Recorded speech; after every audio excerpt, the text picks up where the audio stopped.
bop. Boom bop. Yes, Hanson. I wish you would sing Hanson every day to start off the show, Mike. That would I make me should just that go would make me so bop much happier as a person. bop bop bop bop bop.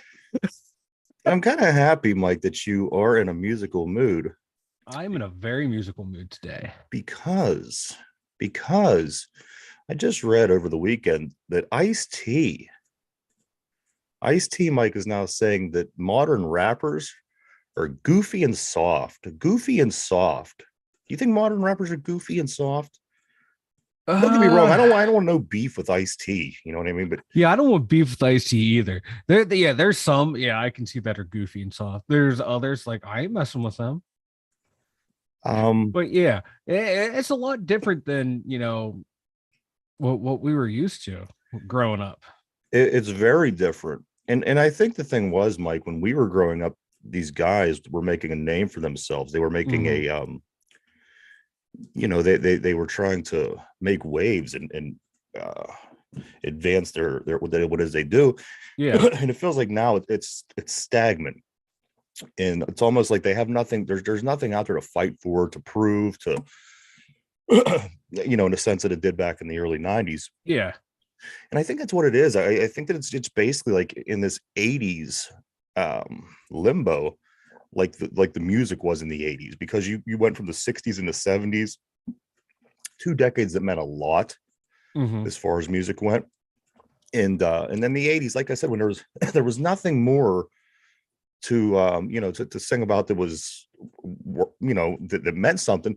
It seemed like people just started getting goofy, and the costumes got goofy, and it's almost like it's I don't know, just a lack of incentive, a lack of motivation, a lack of things to write about, in a sense, because until that next big change comes around, what are you going to rap about? I mean, yeah, because I don't know, it's because like all music is based off your experience, but there are a lot of people now that are getting into the rap game. Like back, when we grew up with rap, these are like rap was coming out of the East Coast, West Coast, out of the impoverished areas. Now it seems like you got people coming out of the suburbs trying to emulate what it was like in the 70s and 80s, or 70s, 80s, 90s, and it's not there. But when you finally do get someone who's authentic, you can tell, and they really blow up. Absolutely. They're the best ones. And anyone who's authentic in any type of music are going to be the better ones. Absolutely. And it's just something that like I said, once I read this, and I thought Ice-T, I mean, this guy knows what he's talking about, Yeah. I don't doubt Ice-T. Yeah, no one's messing with Ice-T. If Vanilla Ice came out and said this, we'd all just kind of laugh through our teeth. Yeah. But this is Ice-T. Ice-T is hardcore. Ice-T is hardcore. Good morning, Darp. You there, bud? I am here. Gentlemen, how you doing today, sir? I am great. Good. Things are going good today, everybody. Welcome. This is the Two Dumb Yinzers, episode 259. Oh, 259, Mike. 259. Almost at that 300 mark. We are almost at the 300 almost mark. There. I am just happy to be back. I think that we had, of course, if you follow the show, you'll notice that we had some technical issues over the past couple of weeks. However, this morning we had Mike was in the studio early here with us, technicians, and we were putting all the work in. And I got to give it to Mike. He really came through in the clutch, because we have a new system in place. You can tell I'm not tweaking here on my screen yet. But I did tell Mike as he was leaving the studio, I said, Mike, I'm going to give you a big shout out today, because if it wasn't for you, this wouldn't have got done correctly in the way we needed it to. Now we're able to proceed on with the show, not have to worry about this shit for now. Except for me and my microphone flying in. Do you have an applause sound effect for Mike? You know what I do? But that's going to be tomorrow, Derp. Okay, I have to slowly get things back to the way they should be. No, I should get the applause, and you're just like you're not giving me my due diligence. I am going to give you the applause, but I'm going to let everybody forget about what you did first. Okay, that's fine. Keep it interesting. You know what? That's fair enough. Yes, I can live with that. As this week goes on, things will start getting back to normal in that sense, and I'm really excited. But like I said, everybody, it's episode 259 of the Two Dumb Yinzers. Ice-T, he hit it right on the head. I think that modern rappers are goofy and soft. He said it, not me. couple other things. This woman over the weekend, I was reading, she was in a potato. It was a potato chip eating contest. Okay. What? Yeah, it was a potato chip eating contest, and this lady apparently, amongst the potato chips and everything going on at this contest, there was a heart-shaped potato chip that was valued at $120,000. Apparently not, obviously you're not supposed to eat this potato chip. It's worth. And they ate the potato. Yeah. And this lady ate the potato chip. You would think that something worth $120,000 would be roped off in a glass case, not just laying around during a potato chip eating contest. That's great. You know what? I don't blame her. I blame the people who ran that thing and had that chip out. That is on them. You keep you keep that shit on lockdown. You keep it on lockdown like it's the Mona Lisa or the Declaration of Independence, because you never know when this lady is going to pull a Nick Cage and try and steal it or eat it. Yeah.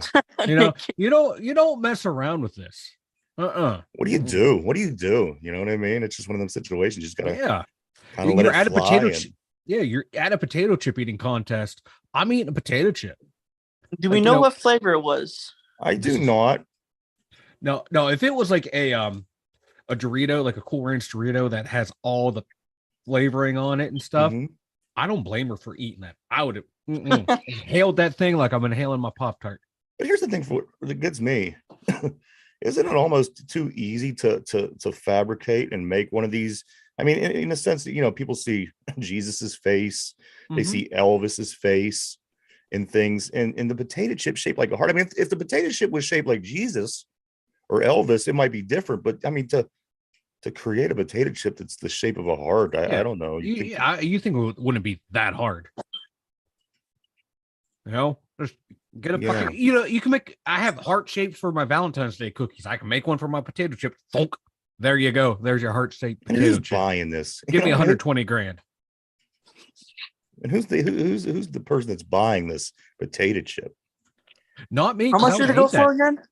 It was estimated at $120,000, Derby. This potato chip that was shaped like a heart. That's a lot for a potato chip. What's a lot for anything? Yeah, on a potato chip that's shaped like a heart. Was it in a heart-shaped box?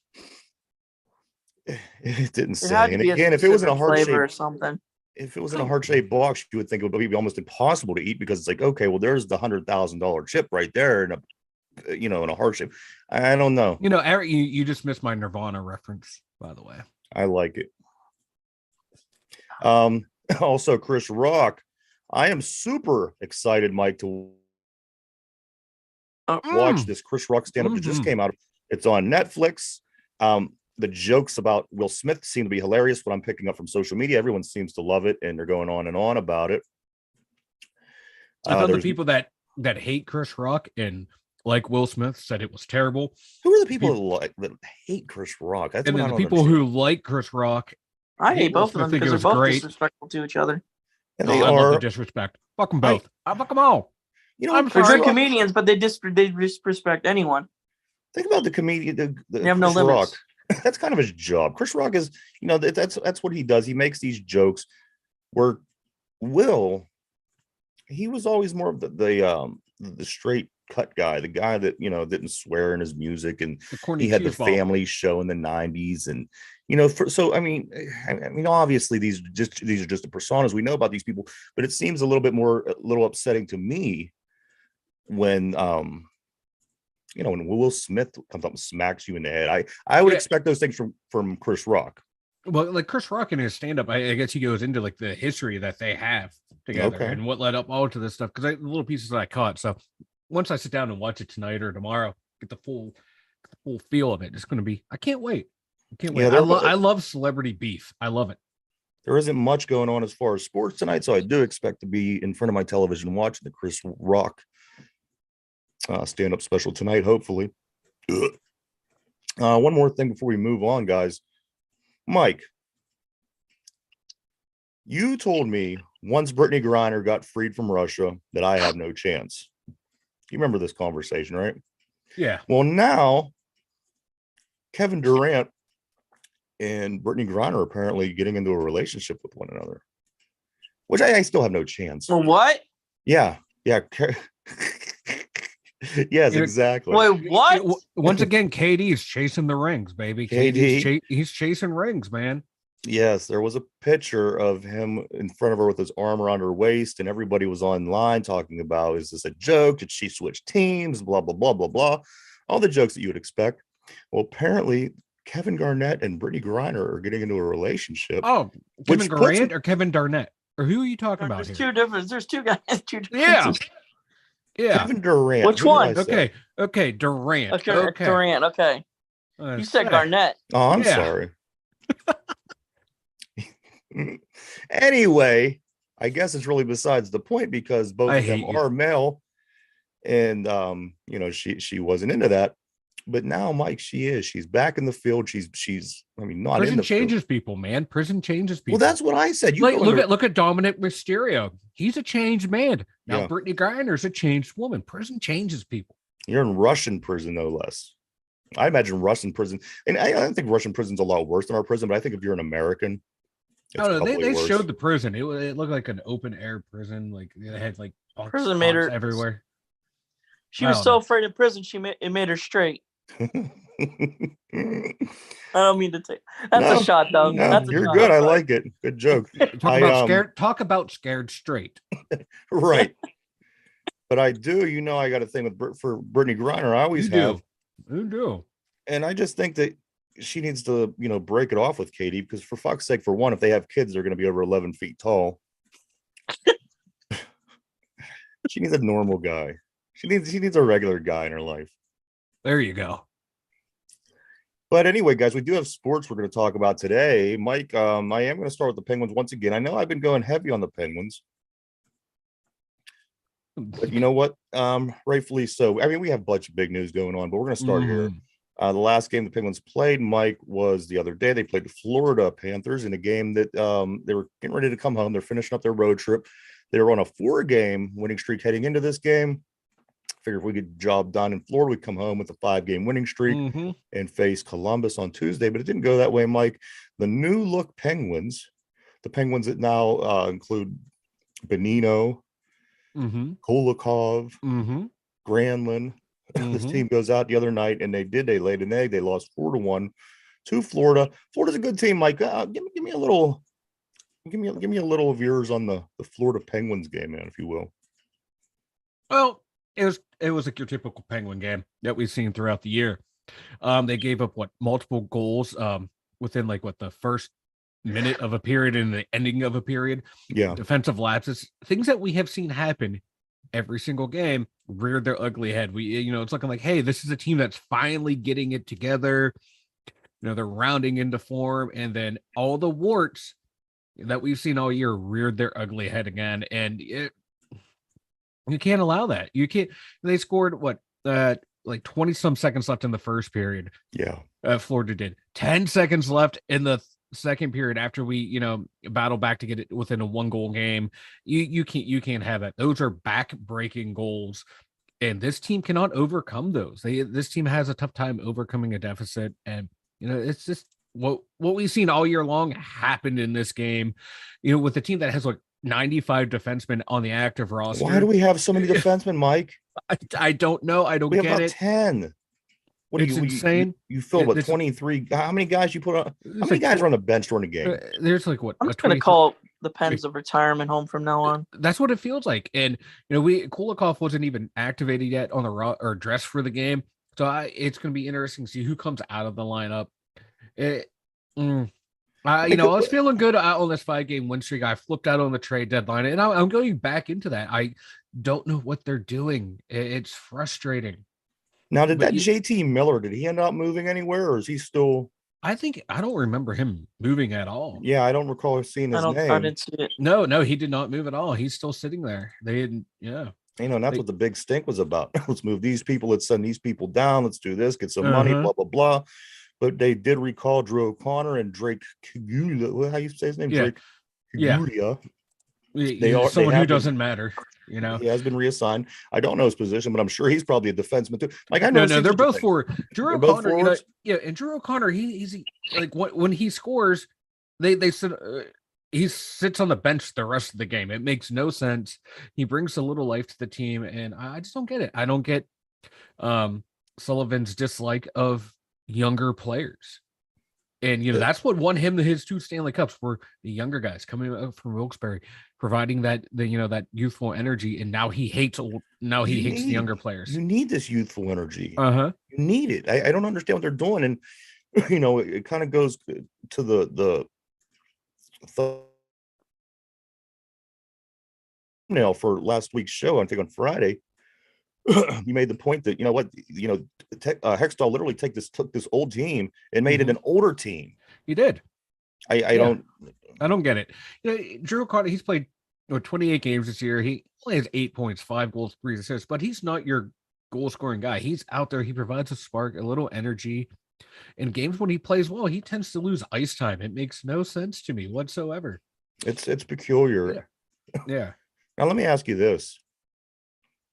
How much better do you feel this team is, and how much better of a chance do you think this team has when Tristan Jarry is on the ice opposed to Casey DeSmith?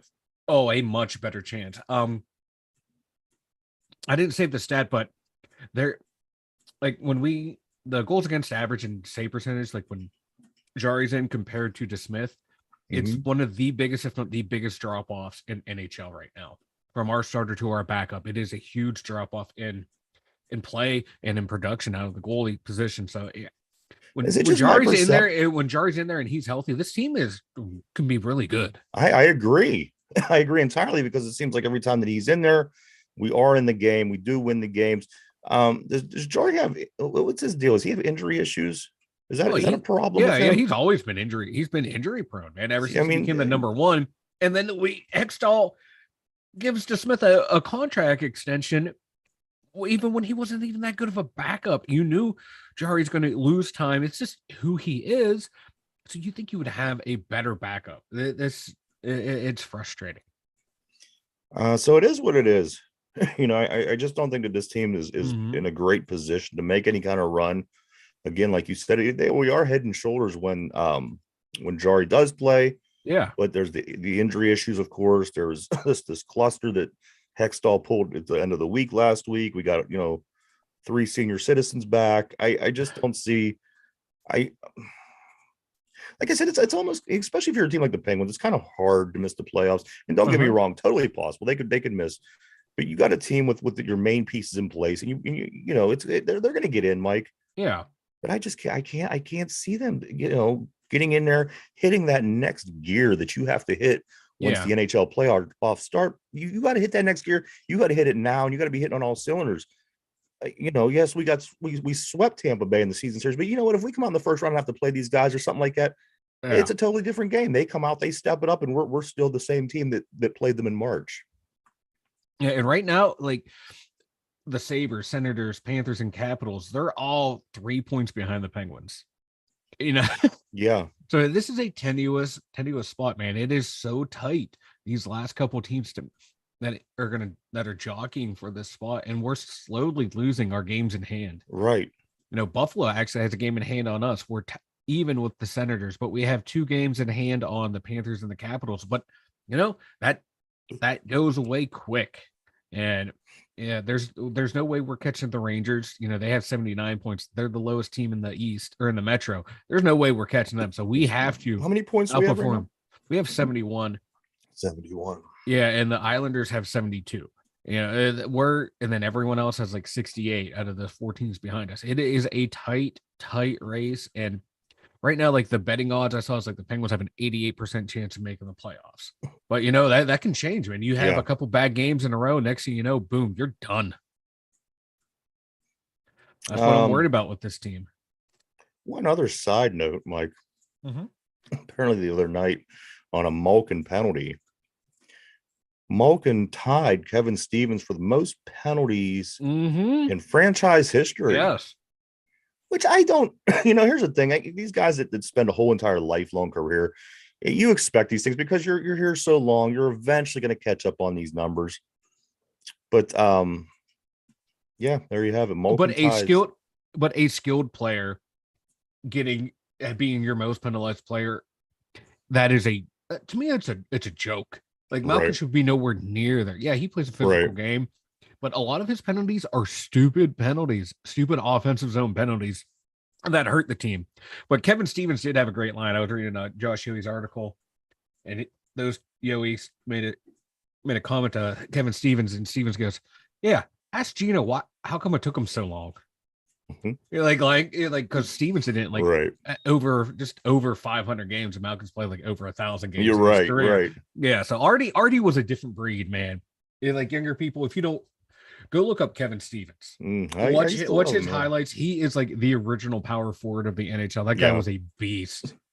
A lot of them guys on that squad, you could go back and just you learn a lot.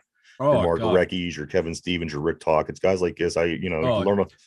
And those teams, you'll learn the importance of that third and fourth line. The Troy Loney, Bob Airy, Jay Caulfield. Because once they lost them, and when they were going for the three-peat, they really didn't have that depth down there in that line, and that it showed. How important those guys were, and you will learn Jimmy Pack and Richard Park. Yeah. Yes. And how can you not love Pack and Park? How can you not love Asian hockey? It was wild. It blew my mind then, and it still blows my mind now. I love them.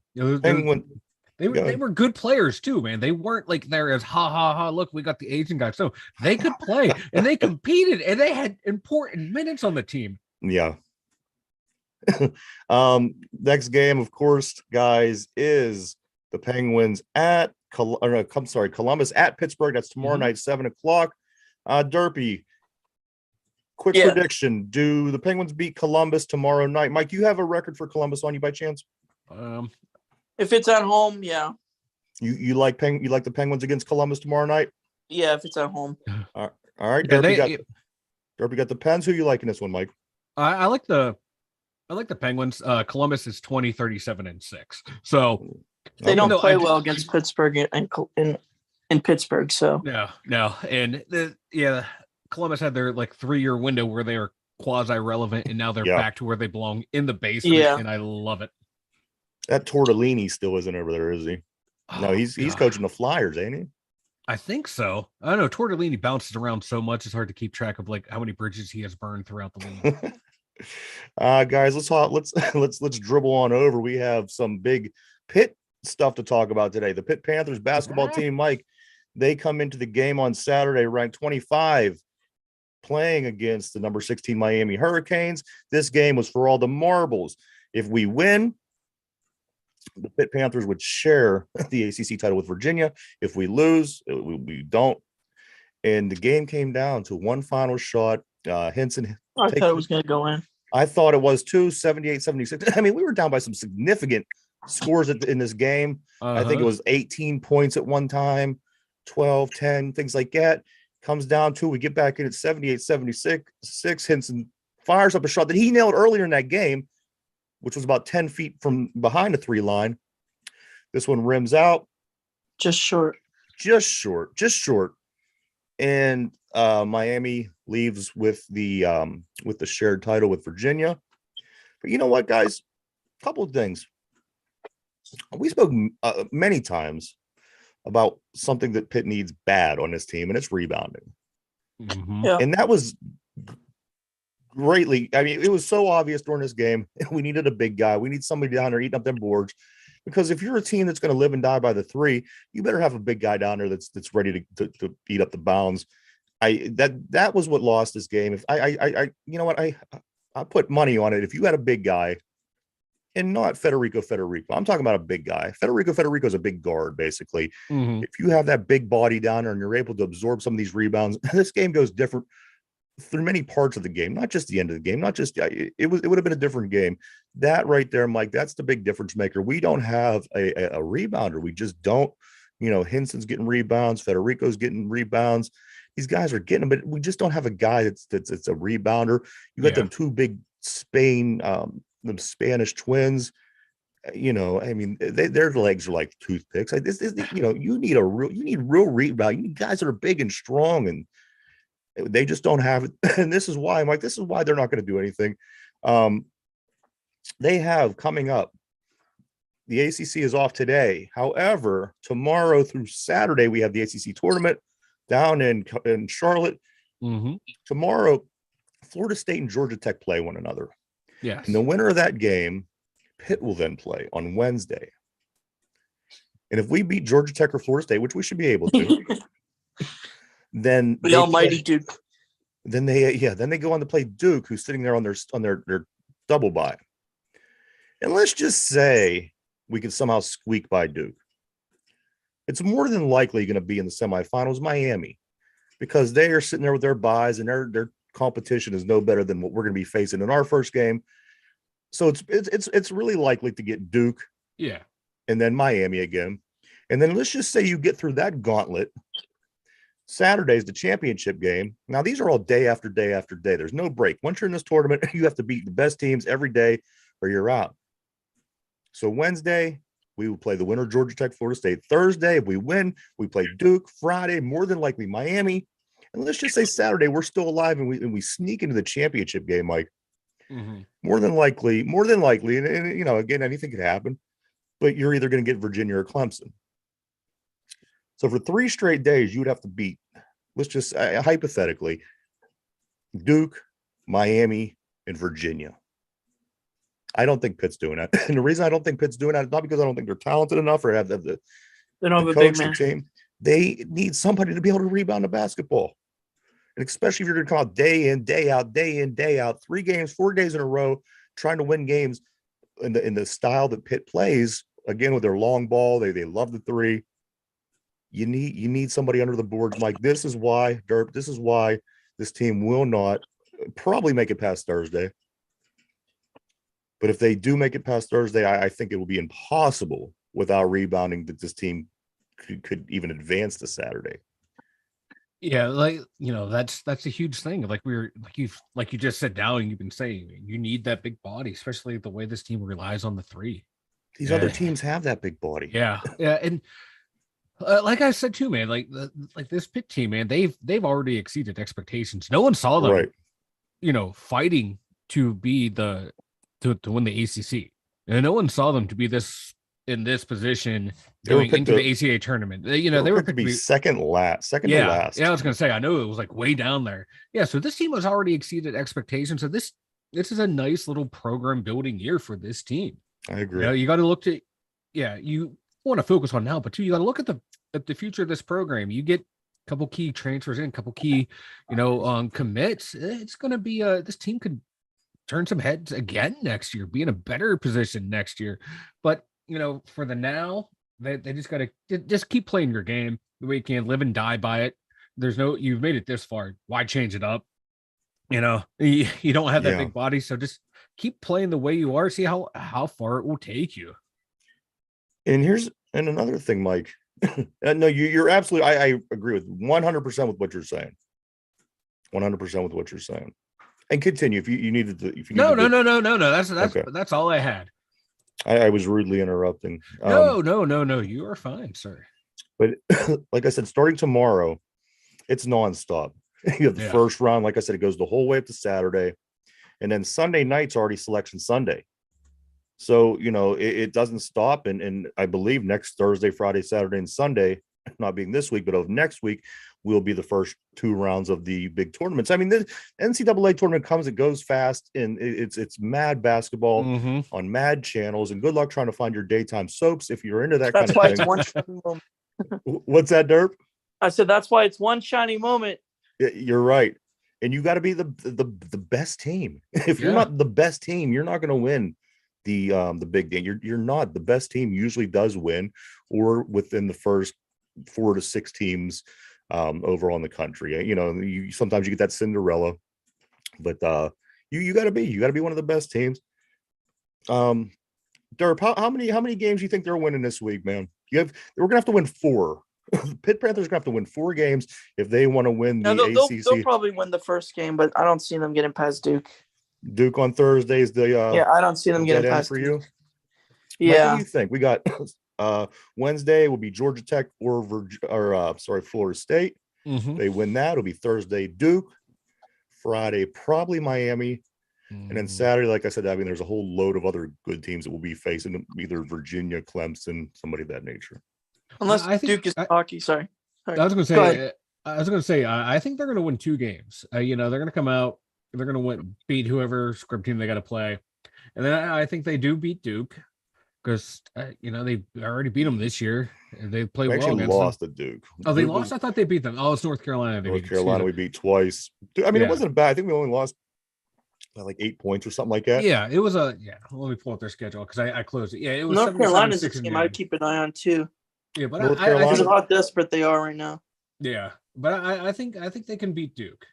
You know what? They can beat Duke. What I totally don't disagree with is the fact that I could see them beating Duke and get everybody talking, and then come out the next day and lay the egg that they or like I said, have these issues with rebounding or whatever the problem is. So Derp's saying that they're going to lose to Duke. Mike's saying they might beat Duke. Yep. And I could really go either way with this because 2 things. Duke just comes out and dukes us like they do to everybody because they're Duke. Mm-hmm. Or B, we win this game, get everybody all hyped. People talk about us. Friday, come out and lose. Those are the 2 very pittest things I can think of. Yeah. Possibly happen. But there you have it, everybody. Tuesday, tomorrow, the ACC tournament starts. I didn't look down the list of the other conferences. They may start today. They may start tomorrow. I don't know. But I do know that the ACC tournament starts tomorrow. Cam Hayward. Mm. Cam Hayward was listed. What do you do this time? Listen to this, Dirt.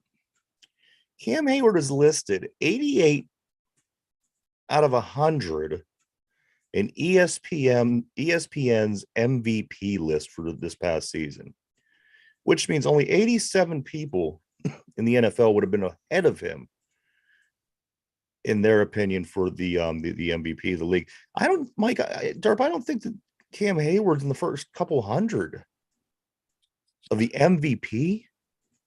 Think about what that means. Are we talking about like the MVP? I don't know. It's the ESPN's MVP list, and he's 88, and that's where I have the problem. Yeah, I don't think he's in the top 10 100 players in the league. My God, we saw it in games this year, games that they won. He disappeared. He was a non-factor in the running game, non-factor in the passing game. But, you know, he had like 5 good games this year, had a couple good stats, and so people are going to overvalue him. And he's not the player he once was in his prime. He's going off of name recognition at this point, and no one ever wants to talk bad about him.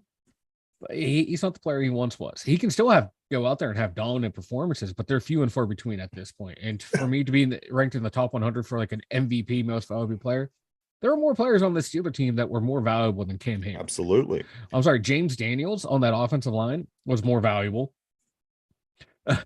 Jalen Warren, George Pickens. Don't get me started on Kendrick Green. Minka Fitzpatrick, like he's just Cam Hayward he's so overrated at this point. And people might just tune in and say, what are these guys talking about? He's only good 5 games. I'm gonna do this just because we do this. He was good in the Cincinnati opener. He was good in the Atlanta game where his brother scored a touchdown in his dad's old stadium. He was good in the Oakland game, Vegas, at the end of the year. He was good in the Browns game, the last game of the year, and then the second Ravens game.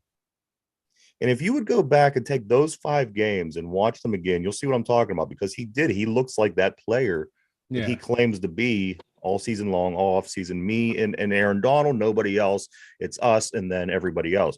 And if you would take those 5 games and put that on tape and present that to somebody, they might agree with you. But take the other 12 games, Mike Derpy. I don't know. Is it a lack of effort? Is it he's just getting eliminated? What's that? Teams that are good. Right. That's what it is too. Anytime, we play at Kansas City. Look what happened to them in Kansas City in the playoffs, not last year, but the year before. Look what happens when we play good, I want to see Cam Hayward I want to see him have that season that he says that he. And the thing, I'm not bad mouthing him. I'm just speaking the honest truth. This is the way I see it. I don't see many things that would put him in a list of 100 people to be the MVP. And I don't see it either. He's vastly overrated at this point of his career. And what do you think, Dirt? I agree with Mike. As you should. Everyone should agree with me. Don't get too used to this. He's overrated, at least at this point of his career right now. Right. And he's not going to get any younger. He's not going to get any faster. He's not going to get any more skilled. The guy that you see is the guy that we got. Yeah. I mean, could he raise the level of his game slightly I don't know. I don't know. Like you said, he's basically going off of name recognition at this point. Everybody down in I'm sorry, wherever they just had the all pro game, they loved him. He's on the camera the whole time. Hey, it's Cam Hayward. He's one of the best. Is he? No. He is not one of the best. He's not the best defensive player on the team. Come on now, let's take a look at it. Minka's better. Highsmith was better. Watt's better. Oh, I'm sorry, Ogunjobi was better. Alalulu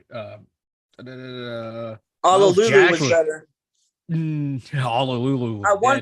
At one point, he was better than Hayward. At one point, I agree. But he sure fell off quick. He had injury issues. Yeah. Is that his deal? Yeah. Yeah, his ankle's destroyed. I do know this week they are working hard on trying to get Kazee signed. Very big on Kazee. Yeah, the that's Steelers a good signing if they can't get Edmonds. I think so too. I like the Kazee signing. I think what he was able to do. I mean, he was hurt there for a while, but there was something going on. There was something. Maybe he was suspended briefly, but yeah, he was suspended. But when he came in, you gotta get Sutton now, regardless of how good the rookie class is for corners. You gotta lock down Sutton. I don't care. Got to lock down Sutton. They're going to sign Sutton. They're going to sign Kazee. They're not getting rid of Edmonds at this point. I refuse to think that they're going to get rid of Edmonds. I see a couple of these big names that you guys were talking about. I mean, Edmonds is the guy right now. There, the strong safety. He comes up and plays the run well. He plays good enough back there. And then I think with adding the Kazee into that, there's really no sense. It's almost like it's a two-headed monster when it comes to that other safety off of Minka. Yeah. So I think that's what they're going to go with this year. They got to get Brissett though. Yeah, you always been big on the Brissett thing. I know that. That's it's going to be interesting. I do know it's that because he's a veteran, regardless if he's capable of being QB1. You got to sign him because he's a vet. I'm not against it. I can tell you that. As far as the trade deadlines, Mike, I'm not the trade deadline. The franchise tag deadline is tomorrow at 4:00. Yes. Which is going to be something interesting bleeding over into the Baltimore situation. I don't want to get too far into that because I start to get the shakes when I talk about them, but it's going to be real interesting to see, Mike, because it has to do with us. What's going to happen with their QB1? Yeah, they can either put the franchise tag on them, put the non-exclusive tag on them. So if he gets signed by another team, they get what is the next 3 years worth of first round draft picks from an organization. There's a lot they can do. They franchise him. Okay, is he going to play? Are they just doing that to buy time to extend out the negotiating period to get that big contract signed?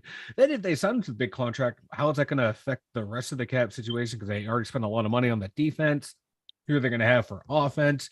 And this Baltimore team is becoming a mess. You got the GM, you got the GM honestly, and your wide receiver fighting in the media against each other. This is great. Watching the downfall of the Ravens happen real time. Honestly, I think they're better without Lamar.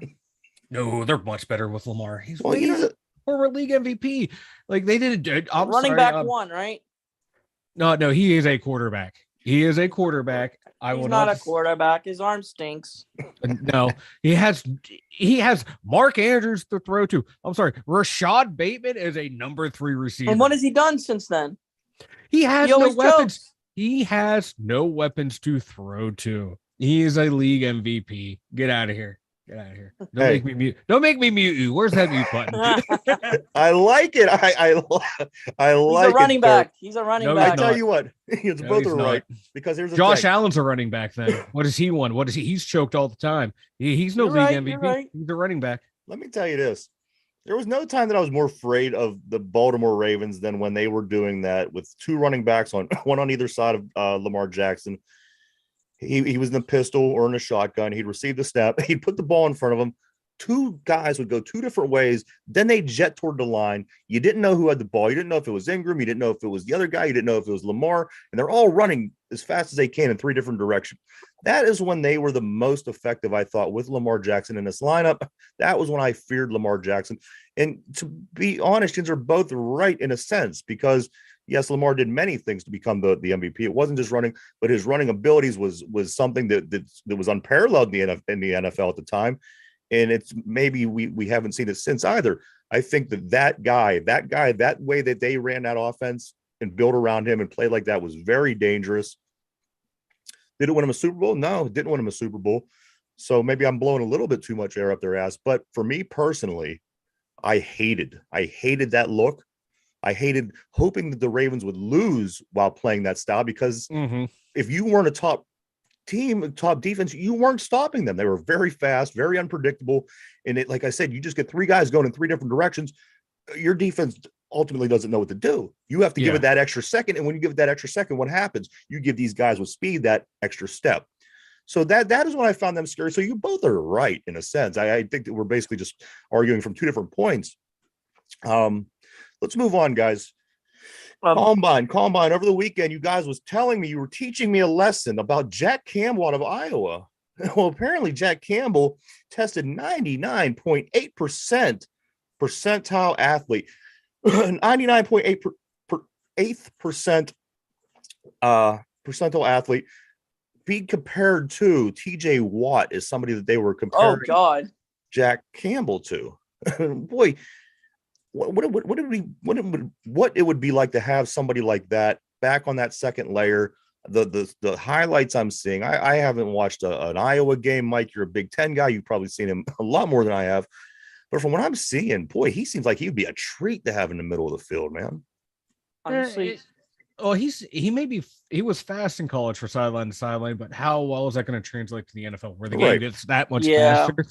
He's not going to be a true sideline to sideline linebacker, I don't think, but he can be a nice in the box linebacker, which is what this team needs. Because if you pair him to someone like Miles Jack could be the guy that bounces around. Whereas, Jack Campbell can fill that like Vince Williams type role, that James Farrier type role.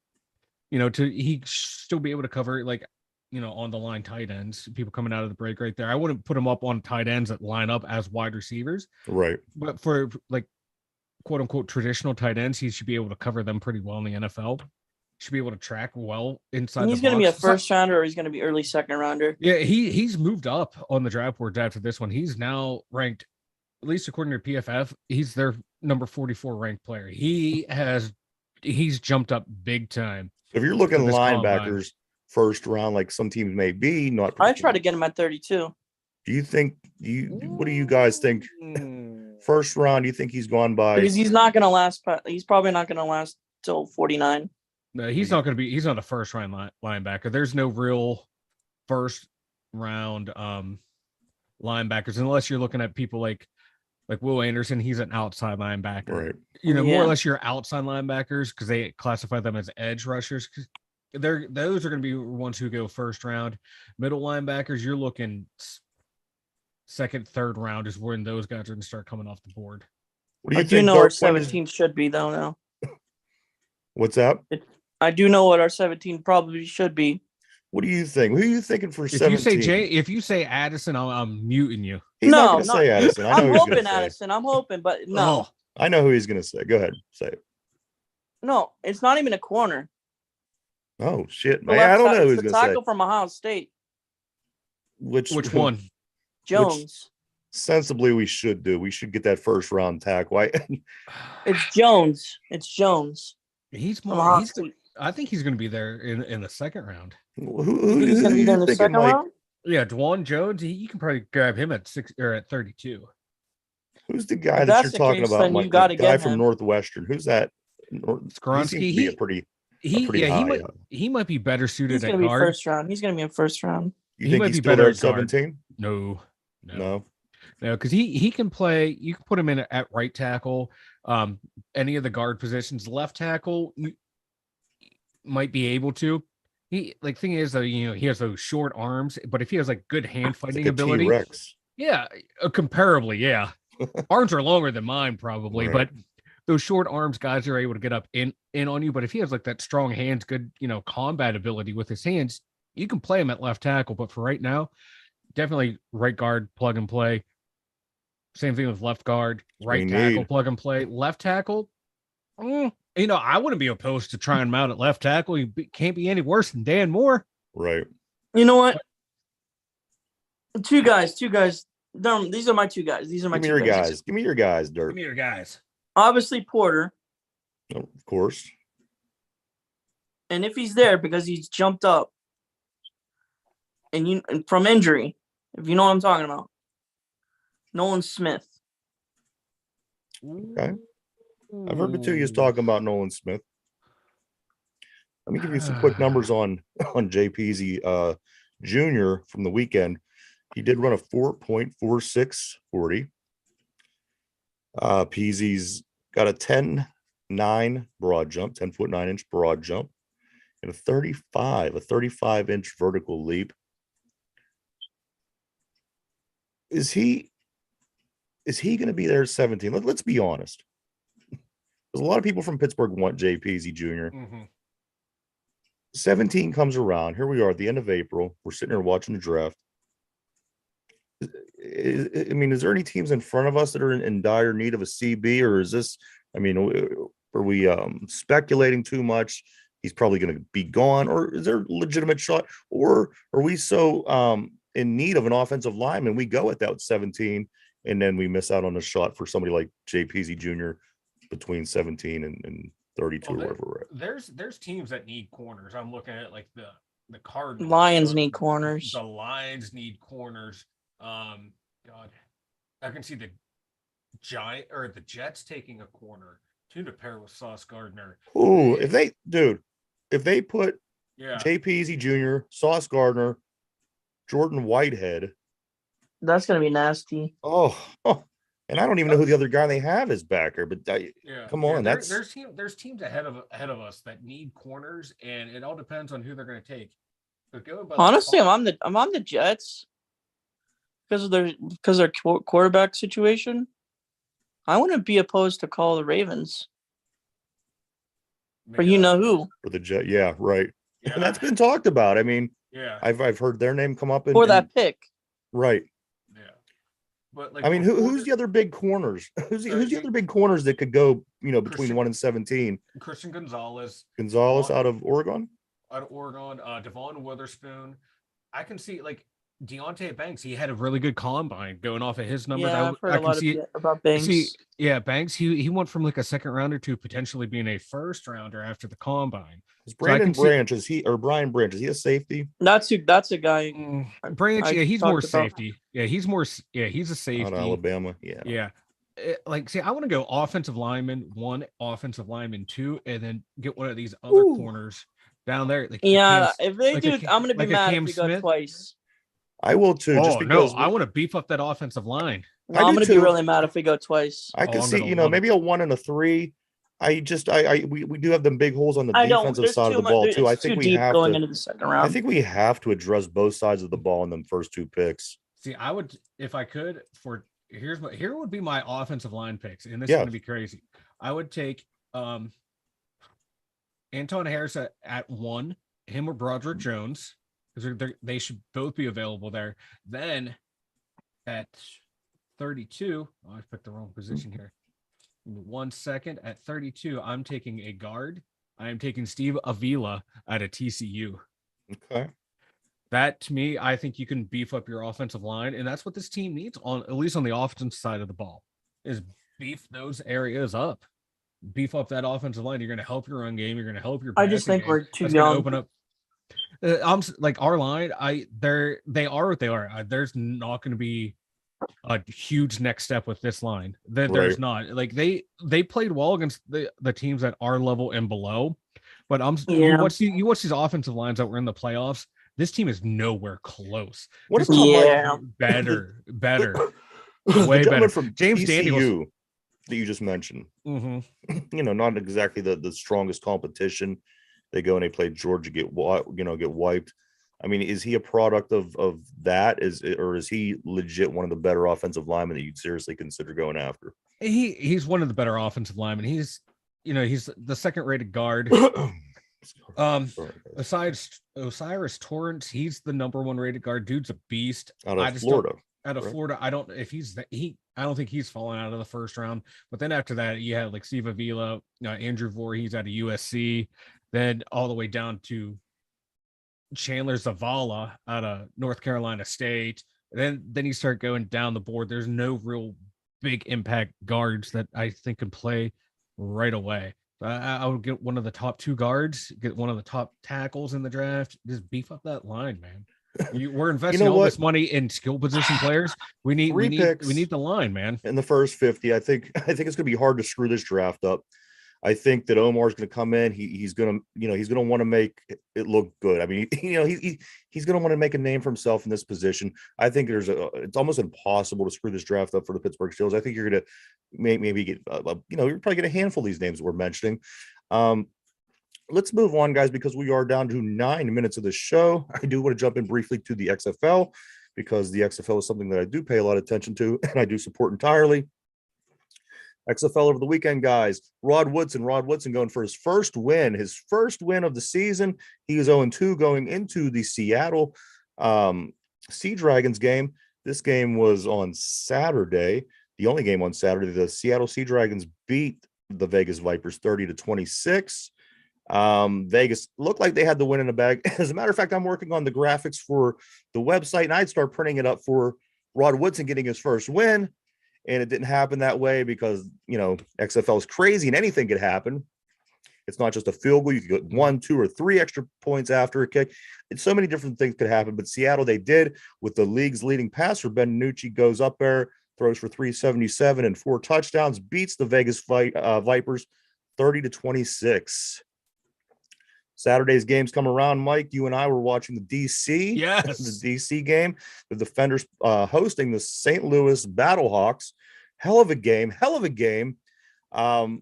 They were stacking cups the whole way up to Section 138. Yes, beer snake.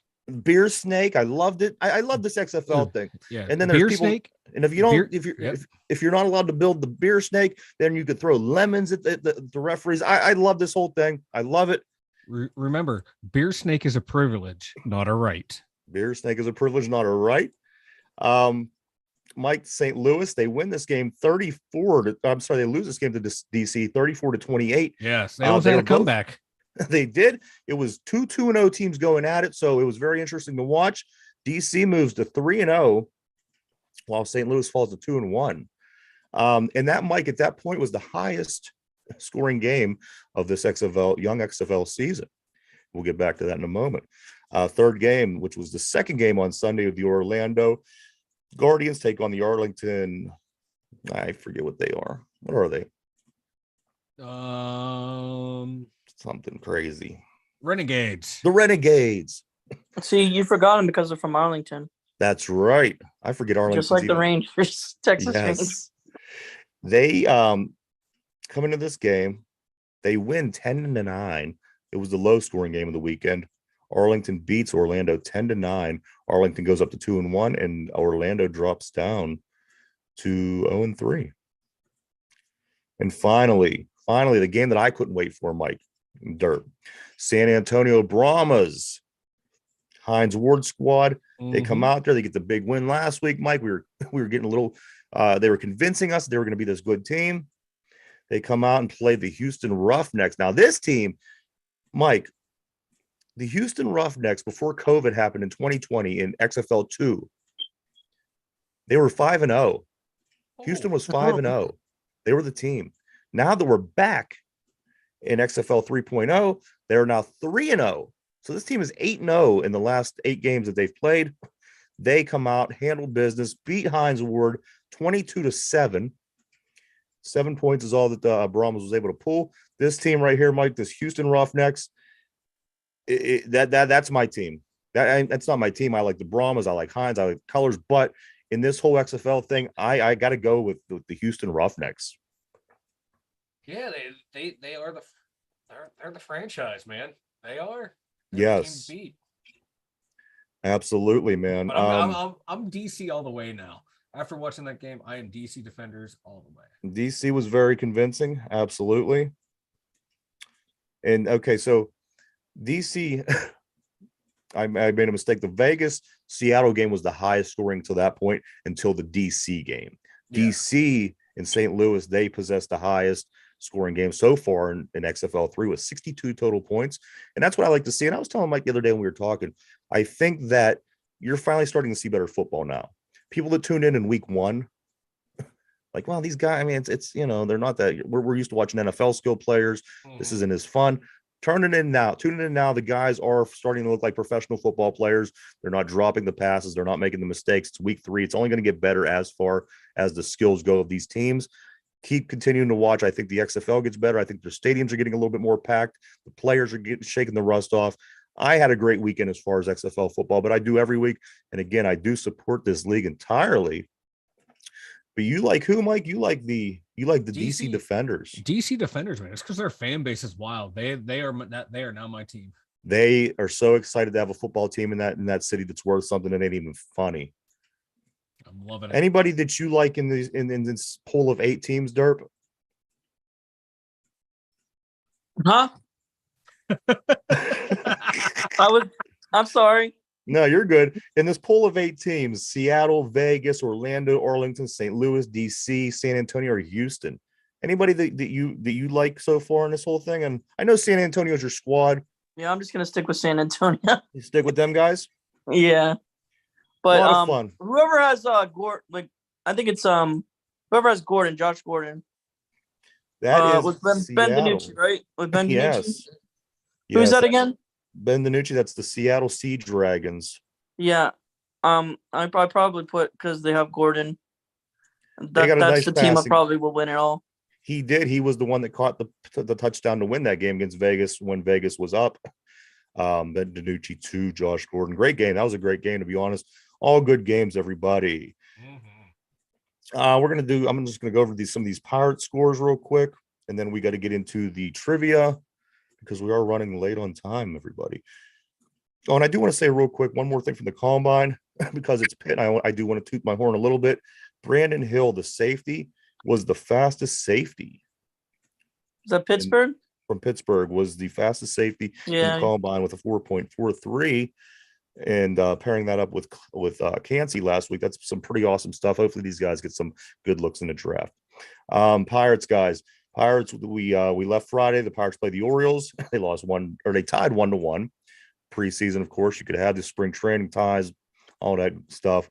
They played Philadelphia, lost 4-3. Yesterday they played the Twins. They won 5-2. And today at 6:35, the Buccos are back in action against the Yankees. So there you have it, everybody. Pittsburgh Pirates. What's that? I said rip. Yeah. So here we go. You guys ready for Penguins trivia? Yes. What do you think, Derb? How confident are you in your Penguins knowledge for Penguins trivia? If it's previous past before the 90s, I'm not okay. I think everyone's going to be safe here. P, okay. I see P is on the board. P, you're also welcome. Jump in on this. But let's waddle on in with this trivia question, my friend. All right, 2-minute warning. Here we go. The trivia question of the day. Pens trivia today. You ready? I'm ready. All right. Ready.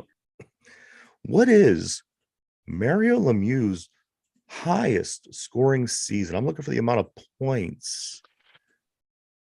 199. What is Mario Lemieux's highest scoring season? Mike confidently shouts out 199. What about you? I'm going to one up you here, Mike. I'm going to go with 200. 200 points for Mario. I like it. We'll give P a moment. I don't know if he stepped away.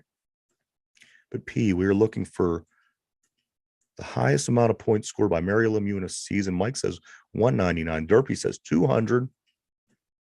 Just give him another second here. All right, here we go. What is Mario Lemieux's highest scoring season? The answer is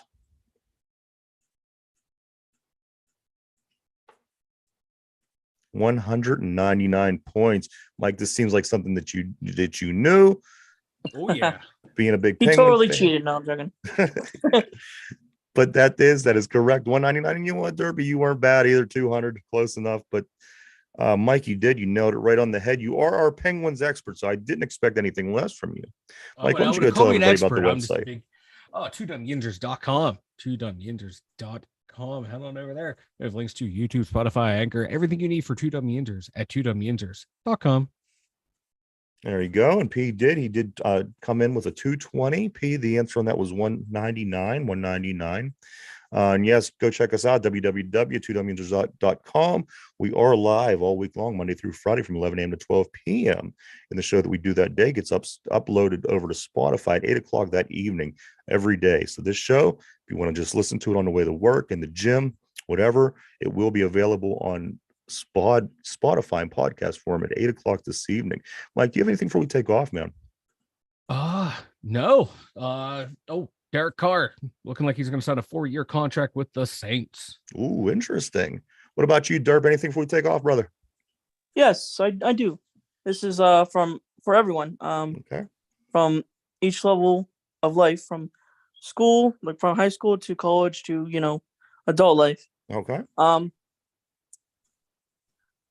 Appreciate the past, but never dwell on it, or it will repeat itself. There you go. Okay. Wise words of Derp every day. He's got something good, guys. Hey, everybody, thank you for checking us out. We hope that you continue to do so. We will be back tomorrow at 11 o'clock a.m. Everybody have a great day.